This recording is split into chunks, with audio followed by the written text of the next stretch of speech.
વાર્તા ચરિત્ર સંગતિ અમદાવાદમાં એક વણિક દલાલ શ્રી ગુસાઈજીના સેવક થયા.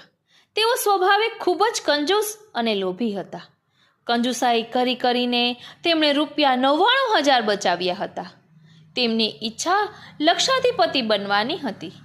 શ્રી ગુસાઈજી અમદાવાદ પધાર્યા ત્યારે તેઓ શ્રી ગુસાઈજીના સેવક થયા. પરંતુ તેમણે વિનંતી કરી, મહારાજ, મારાથી સેવા નહીં થઈ બને હો, કારણ કે પૈસા ખર્ચવાનો મારો સ્વભાવ નથી. સેવામાં તો ખૂબ ખર્ચ થાય, તેની મને ખબર છે. તો શ્રી ગુસાઈજીએ કૃપા કરી તેમને માનસી સેવાની રીત શીખવી. તે પ્રમાણે તેઓ દરરોજ સવારે ઘરના એકાંતમાં બેસીને માનસી સેવા કરતા. એક વખત જન્માષ્ટમીનો ઉત્સવ આવ્યો. તેઓ માનસીમાં ખીરની સામગ્રી સિદ્ધ કરતા હતા. ત્યારે દૂધમાં વધારે પડતી ખાંડ પડી ગઈ. તેમનો કંજૂસ સ્વભાવ આગળ આવ્યો. તેઓ ઉપરથી ખાંડ કાઢવા ગયા.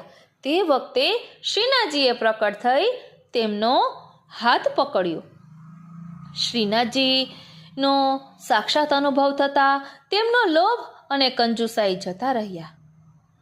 તેમણે બચાવેલું બધું દ્રવ્ય શ્રી ઠાકોરજીની સેવામાં વાપર્યું.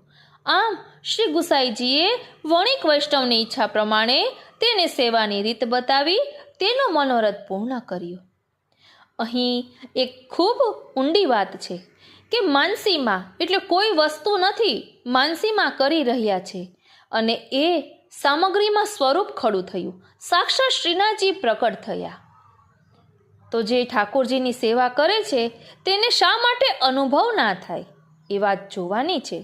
ભક્તિભાવથી કરવાથી પ્રભુનો અનુભવ થાય છે ને થાય જ છે. બસ એ અનુભવને સમજવાની જરૂર છે.